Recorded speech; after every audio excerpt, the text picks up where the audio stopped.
it not just affects that individual. There's a domino effect in terms of the family, the extended family, the employers, the community. Yes. If they can help themselves get better and stay in wellness, then they can help others. Hey Winnipeg, this is Dino, your approachable, dependable Winnipeg realtor, bringing you the first episode of Send Them to Dino in support of the Mood Disorders Association of Manitoba. If you know someone who wants to discuss real estate, mental health, or business in Winnipeg, send them my way. Today, I am joined by Rita Chahal, Executive Director of the Mood Disorders Association of Manitoba, where they help people help themselves. Rita, thank you very much for coming on here, for joining us today. My pleasure. You're an amazing person. Thank you. You're a really big deal, an amazing organization that I feel that more people need to know more about. Well, that's very generous and kind of you to say. I agree with you. I think in current times where we are normalizing conversation around mental health, it is important for people to know what supports are available. And more importantly than that, also to know that to ask for help Yes. and to express the need for support is not a bad thing. It is in fact your strength. Right. And to be able to have your vulnerability really is the most courageous part of yourself that you could share. So these to be supporting Manitobans to help themselves so they can help others as well. And I think that's your slogan, helping others help themselves. That's really attracted to me in the sense that maybe we don't have time to help every person solve all the problems they have in their life, right? But if you can teach them how to help themselves and potentially help others, then... We always prefer to talk about keeping people in mental wellness as opposed to mental illness. That's part of our mandate or part of our everyday conversation that we have among staff and with our clients. And so, if there's one person who's having challenges, it not just affects that individual. There's a domino effect in terms of the family, the extended family, the employers, the community. Yes. If they can help themselves get better and stay in wellness, then they can help others. And again, the domino effect of being well. And I think that's a great point to make too, that the goal is not the absence of poor mental health. The goal is mental wellness. That's right. Right? So if you fall short of wellness, maybe you still fall into an okay territory. And right? every one of us, if you look at a continuum, every one of us is on a continuum from mental illness to mental wellness, right? Right. Some days are really good and you're going to be in mental wellness.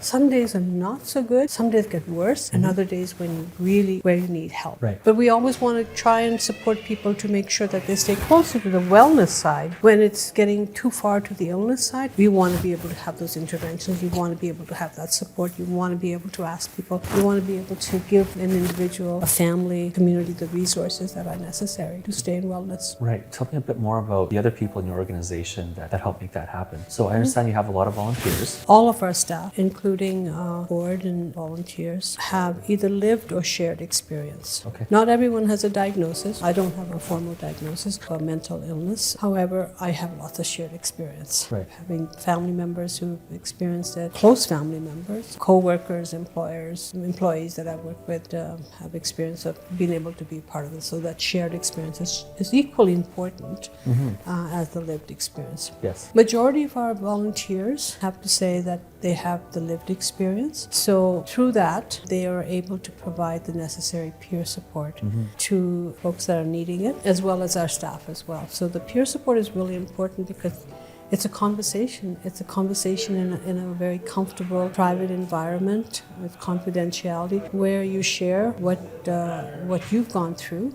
And just maybe what you might have gone through will spark somebody else to try what you might have tried, or get the help, or seek the resource, or read, or whatever the case might be. I think it is more likely in the, I feel like when advice is given on a peer level, it's better received. Yeah. Because it's unfiltered and it comes off as... And it's non-judgmental. Yes. And it's really about listening. And often that's what people need, is they need somebody to listen and know that they're okay, that it's okay to be where you are. Because none of us are 100% in the greatest place. I mean, there may be a few who can claim that, but for a few minutes at a time, maybe. Yeah, but the majority of us have our good and bad days, bad hair days. I've had those days when I've said, like, what am I doing in this place? Not necessarily here at Mood Disorders, but another place. I don't need this anymore. I'm going to go look for something. We've all had them. Yeah. So we all have those those moments. And sometimes it's overwhelming when a loved one is experiencing, I just can't do this anymore. I just can't take care of this person. I just can't help them. So you have those moments. But then if you have strategies on how to cope and do things and help others, those are the pieces that help us in our journeys of helping ourselves and helping others. For sure. What are some popular strategies that you would recommend? Well, I'll give you my example. Sure. Like many Canadians, just when COVID started, I too lost my job. Right. I had a fairly high profile position, very public position, but decisions were made, and that's neither here nor there. Right. Why decisions are made, and I lost my job. Like many other Canadians, so it wasn't unique in that sense. But at the age that I was at, and the level that I was at, and the commitment that I had towards, and it came on so suddenly, right? And we were all dealing with COVID and all that It just the spring of 2020, and I just remember that, given that news, and I went into the spiral. Like, oh my God! At age 63, I was 63 at the time. Where am I ever to find another job like this? And I'm a fairly confident person. I, have a good network of people that I work with, professionals. I have a very strong support system, family, friends. So most people wouldn't look at and say, "Oh my gosh, she's fallen apart." Most people wouldn't see that. So I went into a bit of a deep dive, and I didn't want to come out of that deep dive. It does become almost comforting somehow. You don't want to get out of bed. You don't want to eat anything. You don't want to share anything with anyone, and you just sometimes I didn't know what I wanted to do, but there was a sadness and a hopelessness that I experienced.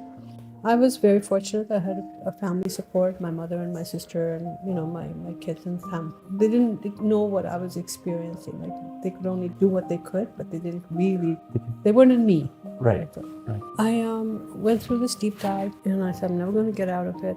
I'm never going to find a job again. But I felt like I was just being sucked into this funnel, and I was going to go down, and I was never going to come back up. But what I could see, the visual that I'm giving you of myself, is that I always saw light at the top of that tunnel.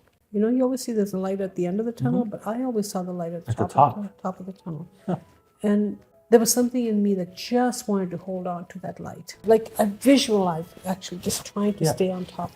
So one thing led to another, and I thought, oh my goodness, I just have to stay on top of this. I've just got to hold on to this light. I'm not going to go down to the tunnel. So I had to pull myself together. I did experience where there was some judgment. People would say, oh, don't worry, you'll find another. It dismissed my feelings, which can happen to anyone. So my feelings were being dismissed by some people, but supported by others. So what I thought was the best thing for me to do was to have a support system.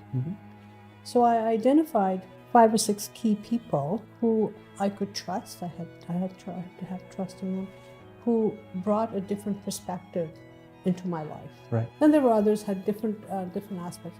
So I identified 5 women, and I built my support system outside of my family. And I had a conversation with each of them. I gave them their directive. This is what you need to do. If you don't hear from me in 2 days, every 2 days or something, you need to either come looking for me and figure out what might have gone wrong. Yeah. And they were true to that. They made sure that I stayed in touch, they connected. We did not talk about, doom and gloom. We talked about other things too. But it's helped. The support system was really important. I kind of stopped eating as well, so I said, okay, I need to get back to eat well. So I started to, make sure I had breakfast every morning. But then I also said, get out of bed, get out of these pajamas, get dressed. And I did that. And so every day I made my routine as if I was going to work. I even wore high heels every day when I would be looking for work. My husband helped me set up a home office, and I allocated 3 hours every morning to job search. I would take breaks, would listen to the Prime Minister's daily briefing and Theresa Tan's briefing on COVID and what was happening. So I started to make a routine for myself so that I could get out of this negative pattern of thinking. I also felt that it was important to sometimes do just mindless things as well. So I watched every Hallmark movie So in the afternoons I rested from 2 to 4, and I watched every Hallmark movie that was ever made in Winnipeg. I tried to exercise. I'm still working on that, but I would go out for a walk because you really couldn't go anywhere back then. And that year I had the best possible garden. Nice. So I spend time in nature. So again, those are some of the strategies that one can use. I used them without knowing that I was helping myself. I also made a plan I said, I have a lot to give back to the community. I'm going to restart. If I can't find a job, because there weren't a lot of jobs available, no one's hiring, Yes. I'm going to create my own. So I started my own company, a consulting company, and I decided to do pro bono work online. So again, part of that strategy of coping for when you're towards more to the mental illness side, you have to learn to figure out how you can help yourself. Those are not unique to me. I think anyone can take those and learn from them. Eat well, spend time, learn to I started to really express gratitude and be thankful for what I did have, as opposed to why did this happen to me and how am I ever going to get out of it. I started to write a journal, my gratitude journal, and I had over 5 of them go somewhere, and I pulled a few of them out and started writing them. So those are the things that I really did to help myself. Right.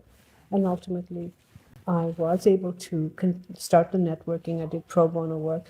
It was through that pro bono work that I came across mood disorders.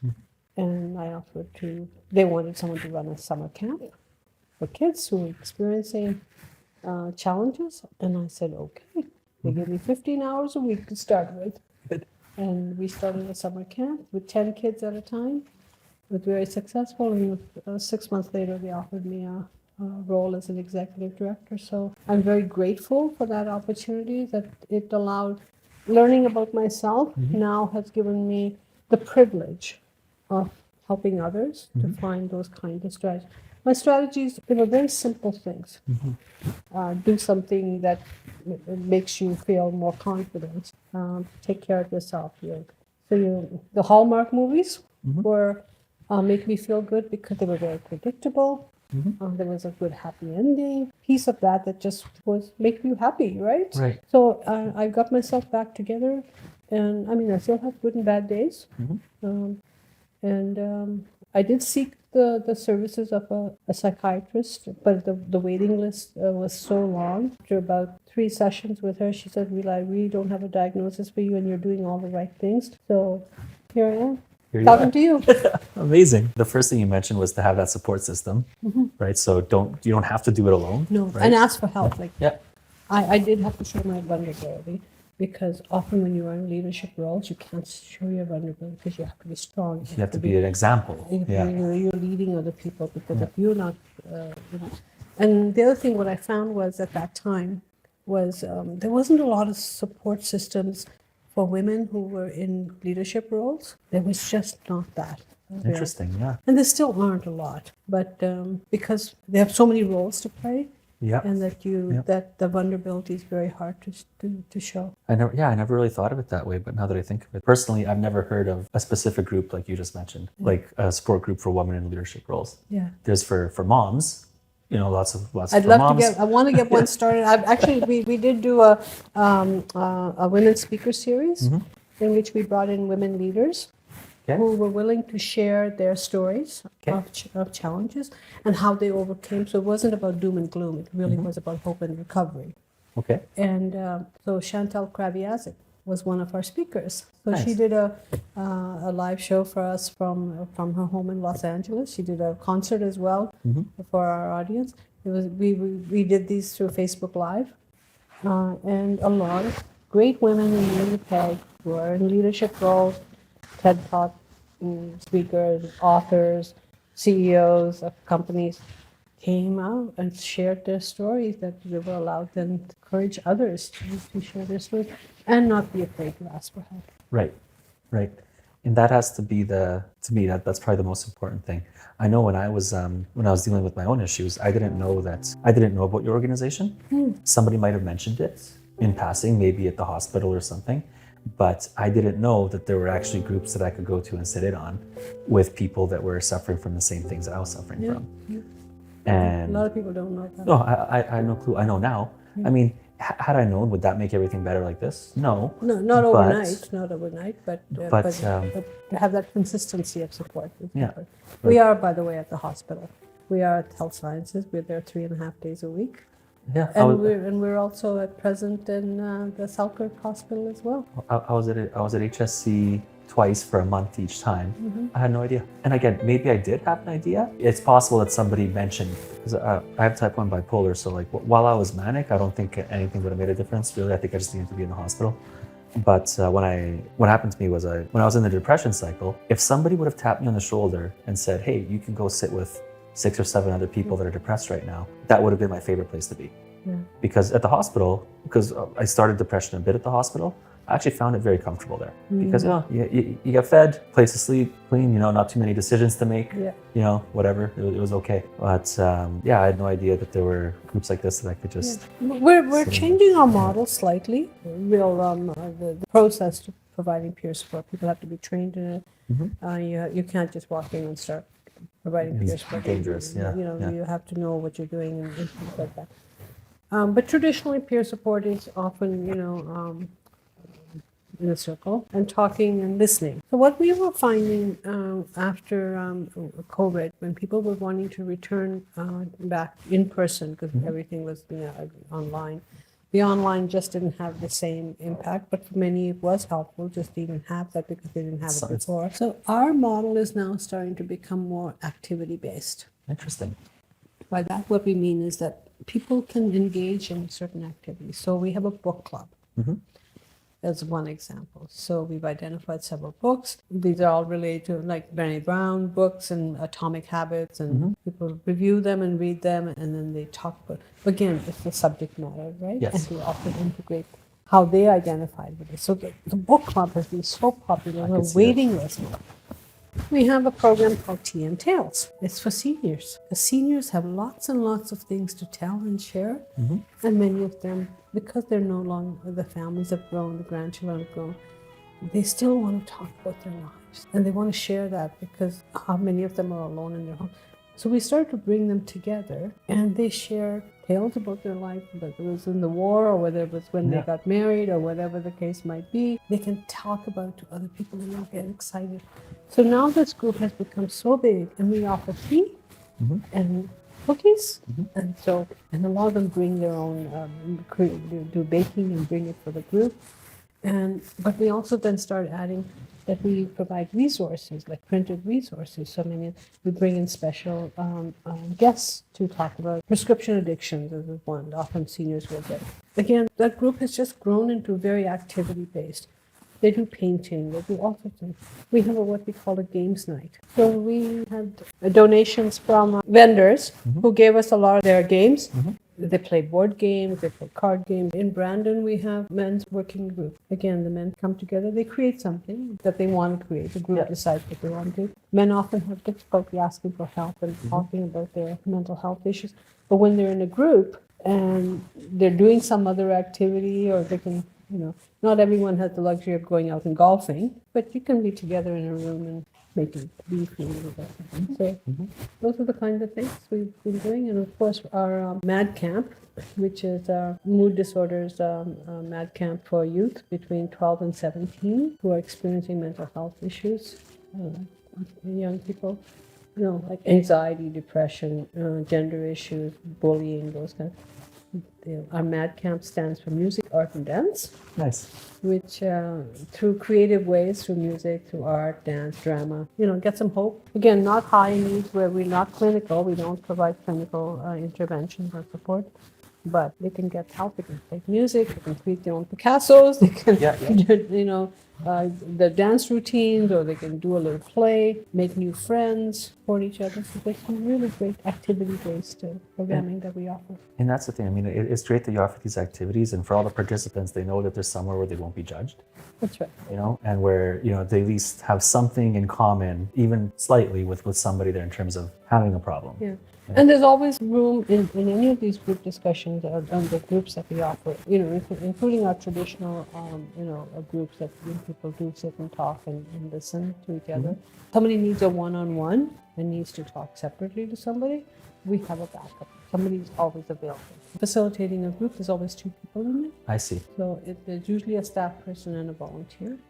So one of them can then take somebody out and talk to them publicly. Got it. So they're going somewhere where they're going to have some fun. They're going to be with people that they can relate to, and they always have the option of having that talk if they need it. Absolutely. That's good. That's really good. What is your organization having the hardest time with or lacking the most right now? What would help the most? You know, we're very, very grateful that our governments, whoever has been in power, has supported the organization with a certain amount. We are provincial, so there's an agreement that organizations like ours have. Not-for-profit in general has lots of struggles in current times. Funding is always competitive, so we always have to go outside of that core funding that we get, which helps us, keep the lights on and pay the rent. But if we want to do anything new, we really have to go. So, for example, I have to go and fundraise for the youth program.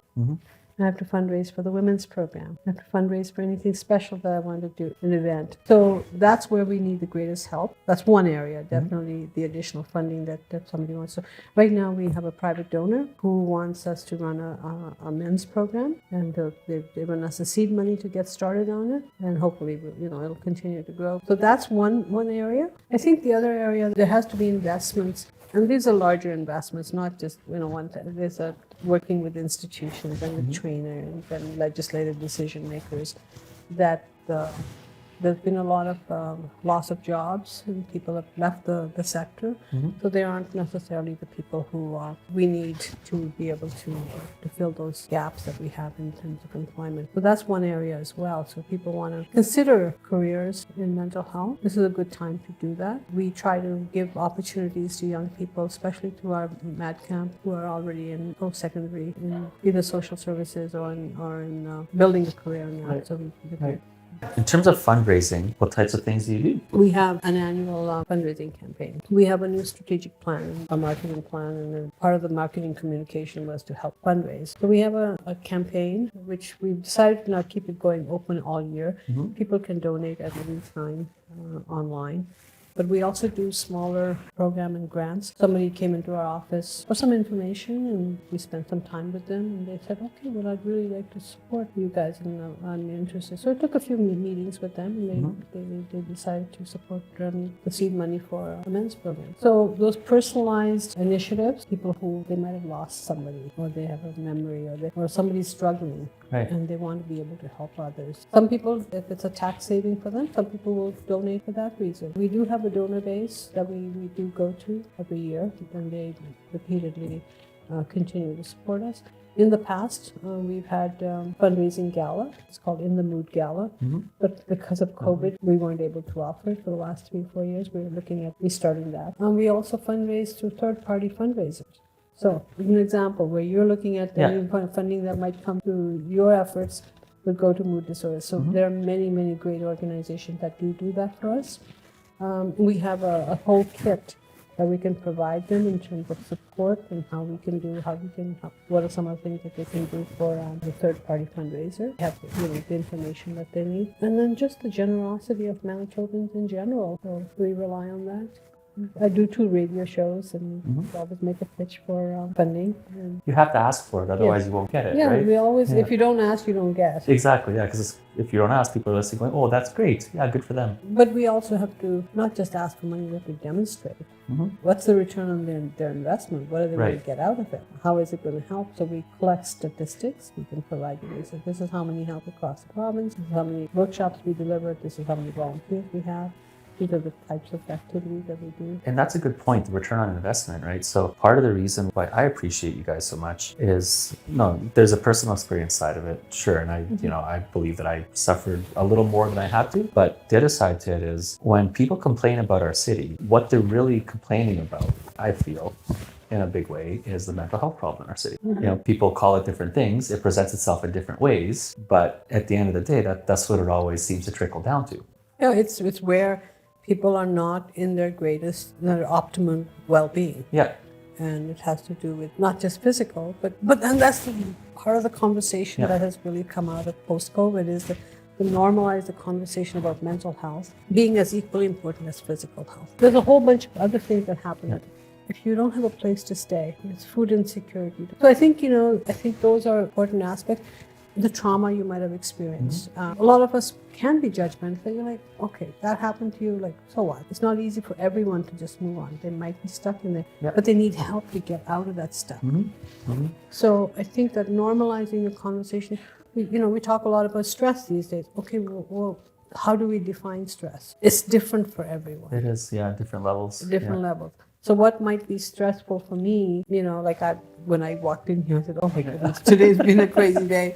That was high stress. No, it wasn't high stress. It was decisions I had to make. And somebody else might say, oh my God, how did you get through that? Right. Or somebody else was like, oh, okay, you complain too much. Yeah. It's all different, right? Exactly. It's all relevant. So one thing I always go back to when these things happen, like when you look at that person on the street, for example, I remind people that if you had the same things happen to you and you had the same circumstances, you might be that person too, right? So that's the thing I feel like, everybody should have access to at least a conversation. Yeah, I used to be much more judgmental than I am now. But I realize now that their circumstances and where their mindset, they were stuck in that place, but they needed some support and then to get the help and to be able to maintain that. Right. So that the maintenance part is really important too. So often, when people get released from hospital or other institutional settings, if the support isn't there outside, there's a very good chance they'll revert back to where they came from. Yeah, and that's what I actually found when I came in the second time. There were a lot of the same people there that never left, but then there were also people that kind of came back around the same time I did. And I was lucky, I had the support. My parents were great, my friends are great. I didn't lose any meaningful relationships. Everything in that respect stayed quite intact for me. But for a lot of people, like you said, they leave the hospital and they go back to whatever situation it was. They still don't have a place to stay. They still don't have enough food to eat. And then what do you expect, right? If mood disorders got a check for $1 million, $10 million, $50 million, a very large amount, what would you do first? First of all, I would be very, very appreciative of the donor or the community that helped raise that. Yeah. I would assure that the funds would be utilized in a way that helps individuals get back on their feet. I think there would be very much a consultative process in how that funding would be utilized.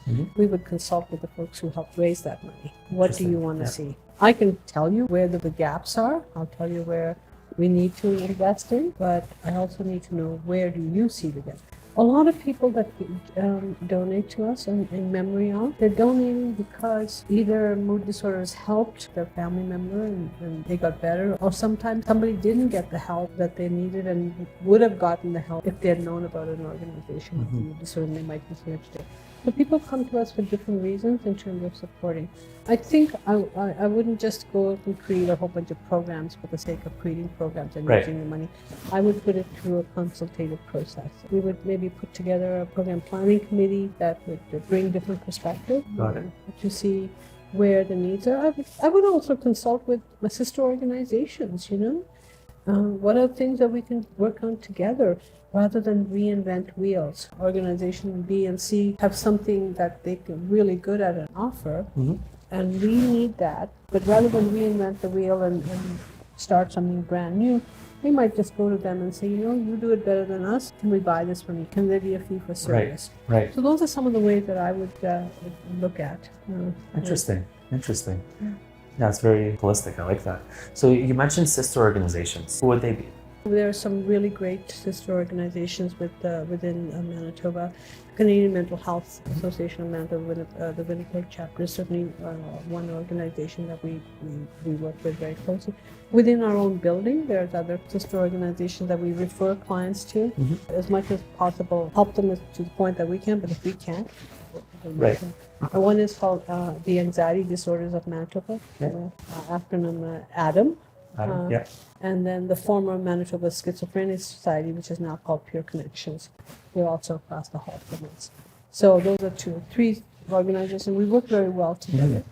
There's also, within specific sectors, for example, in the settlement sector with newcomers, I have been appointed on a number of ministerial appointments on various committees to advise the ministry, being part of a larger group of like-minded organizations that are here to support and help people. So it sounds like you're pretty well networked, and I guess with all the sister organizations, there's no competition. There can be competition. In the not-for-profit world, the resources are limited. So we have to be very strategic and competitive in a very competitive environment. We definitely rely on our umbrellas like the United Way, for example, the Winnipeg Foundation, that helps us connect with other organizations, where if we're looking for some funding for something, and they say, well, why don't you consider partnering? I've done that lots of times.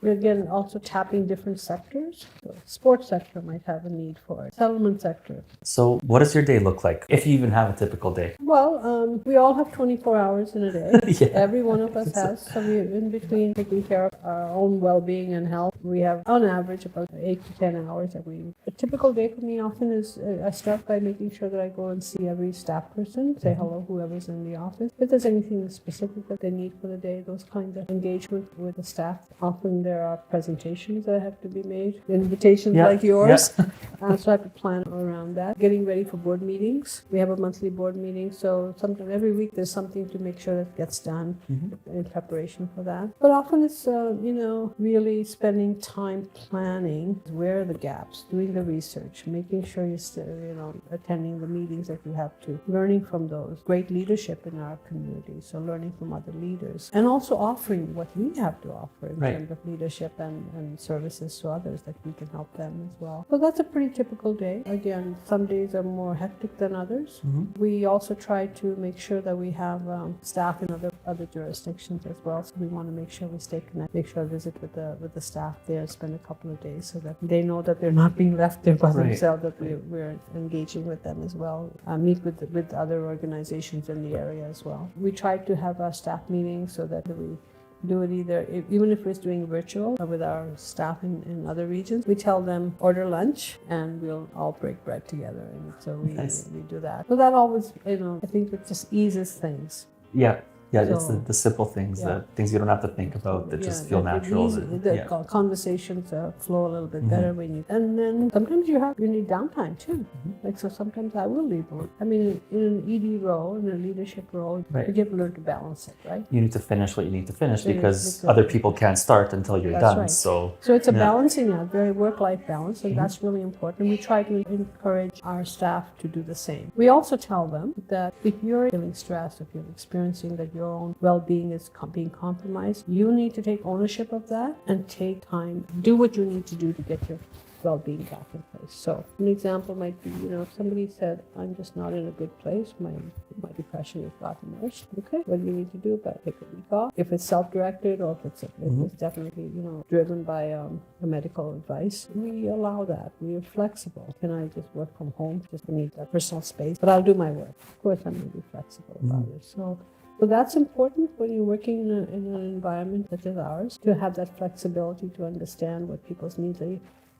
Of course, you have to balance what the organization needs, but you can't be that rigid that you can't be flexible. And that's a good point from your organization or any employer. If you're not giving your staff what they need to be okay, then how do you think they're going to perform when it comes down to it? And at the same time, you have to also be able to be a good judge. Is this for real or is this not? Of course, yeah.